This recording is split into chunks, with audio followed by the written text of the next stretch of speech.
Fala Lobo, tudo bem? Na aula passada nós aprendemos a criar nossas primeiras bibliotecas por dentro do Arduino. Nós entendemos também como que funciona a estrutura de uma biblioteca, quais são os arquivos e pastas que existem dentro dela, e também nós colocamos nossas primeiras funções dentro da nossa biblioteca. Se você não acompanha essa aula ainda, eu vou deixar ela aqui no cardzinho para você assistir. Nessa aula, nós vamos entender como que funcionam as keywords para a gente dar aparência visual para a nossa biblioteca. Então vamos para a aula.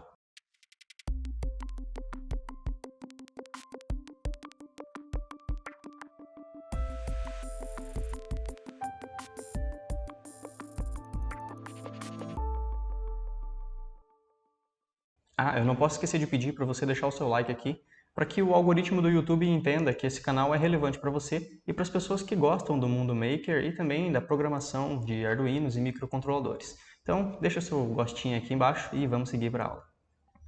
Bom, então eu resolvi separar essa aula aqui, na verdade, em duas, porque a aula ficou muito longa, então eu vou separar em duas aqui para não ficar muito maçante o aprendizado. Então, nessa aula aqui, a gente vai aprender a trabalhar com as keywords e os exemplos.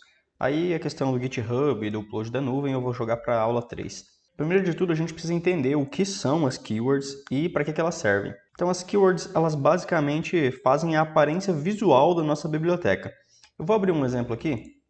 E aqui está a ideia do Arduino. Eu vou importar qualquer biblioteca aqui. Vamos incluir aí, sei lá, pode ser essa aqui, Arduino Modbus.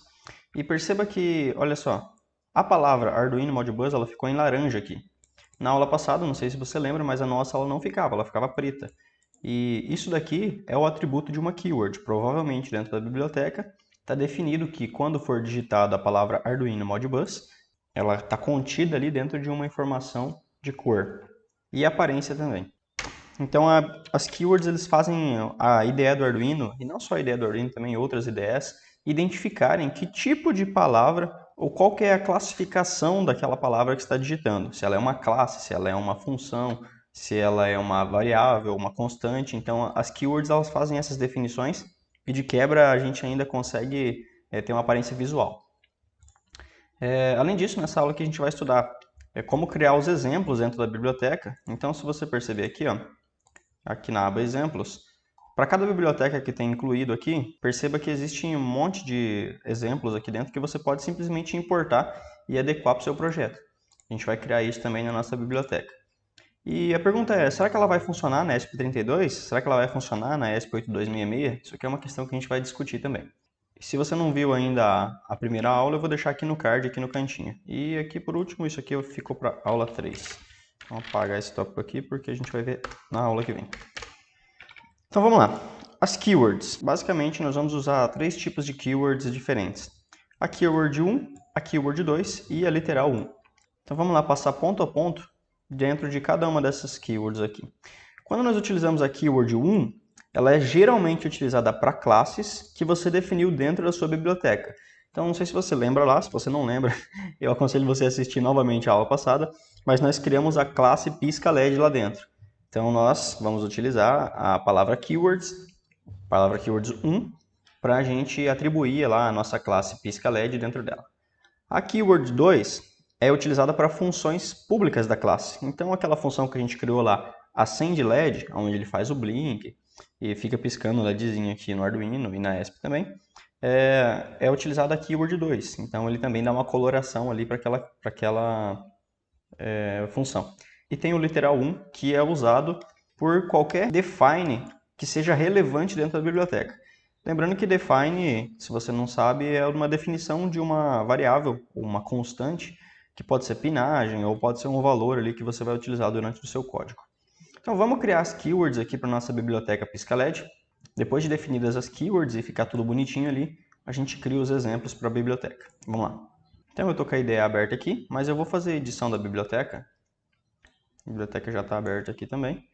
Aqui eu vou criar um arquivo de texto chamado keywords.txt. Então, conforme eu falei, existem três tipos de keywords, mas a gente aqui eu acho que vamos usar só duas, só para função e para classe.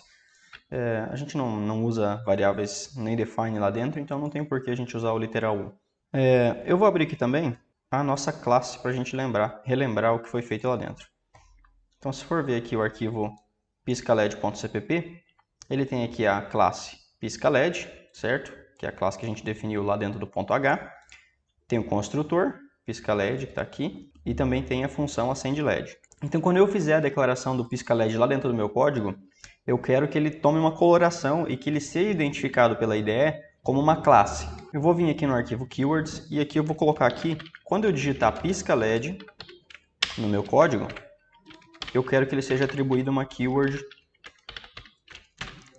1. Como você pode ver aqui, a keyword 1 é geralmente usada para classes que você definiu dentro da biblioteca.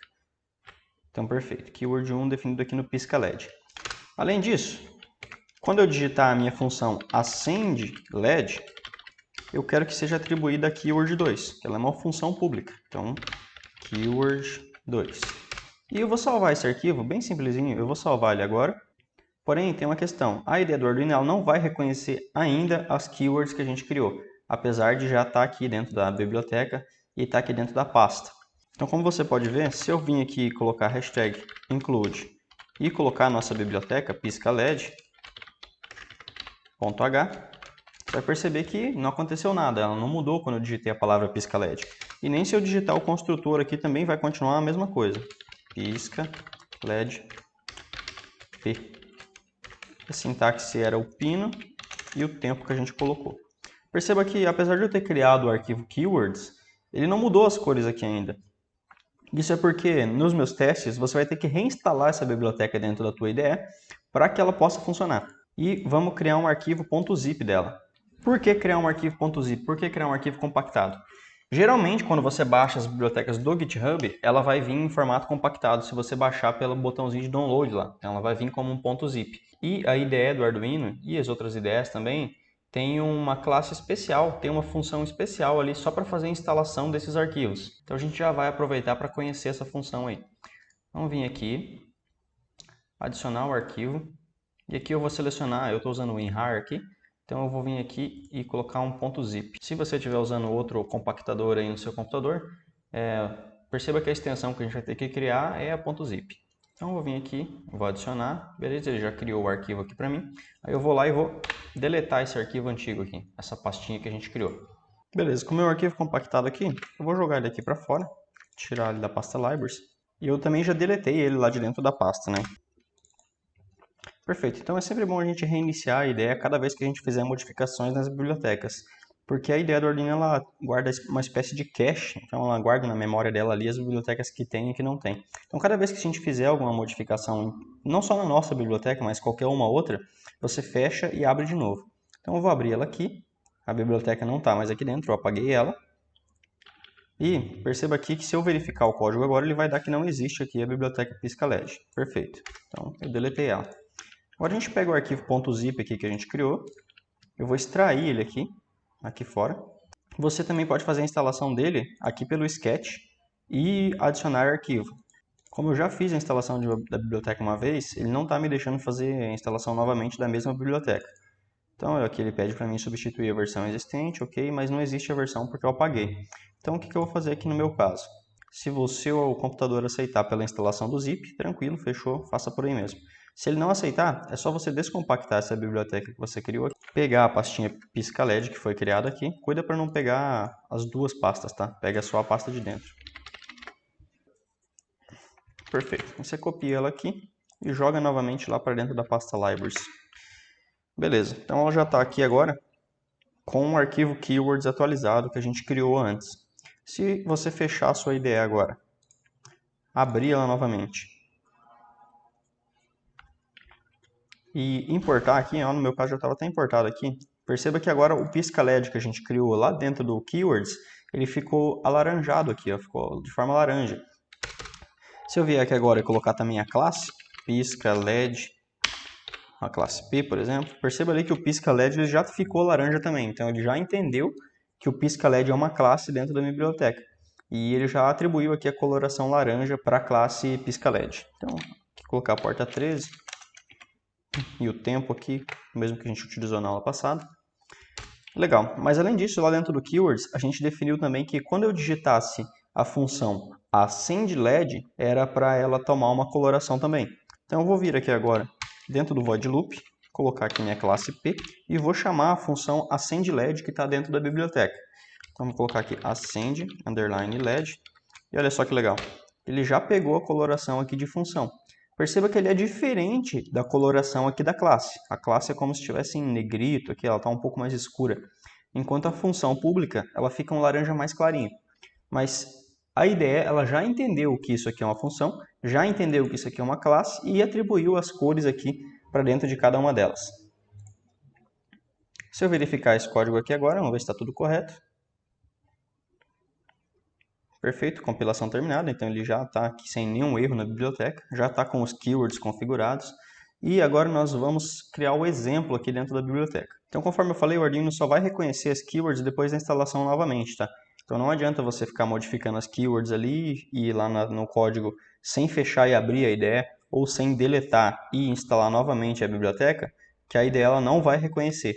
Então você precisa novamente fazer a instalação para que ela reconheça as keywords da biblioteca ali. E agora a parte mais fácil é transformar isso aqui num exemplo padrão da biblioteca, para você ter acesso aqui, ó, pela abinha exemplos aqui em cima, ou para as pessoas que utilizarem a sua biblioteca terem acesso também. Primeiro de tudo que você vai ter que fazer é salvar o seu código aqui, salvar o código que você criou. Vou chamar ele de pisca LED underline exemplo. Salvei ele. Você pode fechar a IDE aqui agora. Você vai lá na pasta onde o arquivo foi salvo. No meu caso aqui ele salvou lá na casa do Cachapéu. Eu vou pegar esse pisca LED exemplo aqui. E aqui dentro eu vou pegar esse arquivo aqui, o arquivo .ino. E vou lá para dentro da pasta do Arduino novamente. Vou achar onde que está instalada a minha biblioteca aqui. Então vou pegar ela aqui, ó, pisca LED. Vou vir aqui na aba exemplos e vou colar o arquivo .ino aqui. Só que só dessa maneira aqui ele não vai ser reconhecido, então eu preciso criar uma pasta aqui com o mesmo nome do arquivo. Então eu vou copiar o nome do arquivo aqui, criar uma pastinha aqui para ele e jogar ele aqui dentro.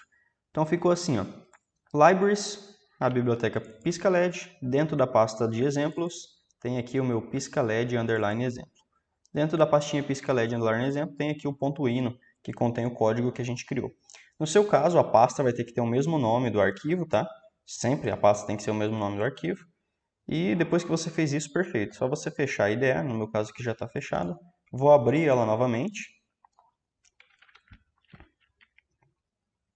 Já carregou ali.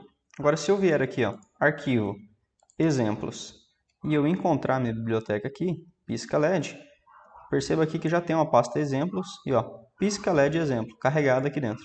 Se eu clicar nela, ela vai abrir o exemplo que a gente criou. Com isso, você consegue criar vários códigos padrões para sua biblioteca, ensinando a utilizar ou com várias funções diferentes, várias funcionalidades diferentes da sua biblioteca e salvar todas como exemplo dentro dela. Para quem for baixar e quem for utilizar a sua biblioteca já tem uma série de dados ali onde ele pode pegar e só modificar o que ele precisa. Então isso aqui facilita muito na hora de você compartilhar a sua biblioteca. E até mesmo para você mesmo, depois de muito tempo sem utilizar um código. Se você precisa reutilizar ele, você já tem pronto aqui um exemplo de utilização. Então eu recomendo muito que você crie exemplos dentro da sua biblioteca, porque facilita muito o trabalho mais para frente. Perceba que cada coisa que você faz, para cada biblioteca que você cria, cada função, cada exemplo, é um ativo que você está criando para você mesmo. Porque muitas vezes nós precisamos reutilizar pedaços de códigos ou reutilizar a biblioteca que a gente utiliza e quando você cria e padroniza suas próprias bibliotecas, facilita muito para frente. Então perceba agora que se eu quisesse criar um exemplo que piscasse um LED do Arduino, por exemplo, ou até mesmo que faça um acionamento de algum relé, parecido com o que nós fizemos com o LED aqui, era só eu importar essa biblioteca aqui e já estava quase tudo pronto, só configurar a pinagem aqui e o tempo. Então depois que você cria uma vez, olha o tempo que você economiza a cada vez que você vai reutilizar esse código. Eu espero que você tenha gostado dessa aula. O exemplo do GitHub vai ficar para a aula 3, onde a gente vai entender como utilizar aqui o Git Bash, esse aplicativozinho aqui, e como criar a conta e fazer o upload dessa biblioteca aqui que a gente criou lá para dentro do GitHub. Eu vejo você na próxima aula e até mais.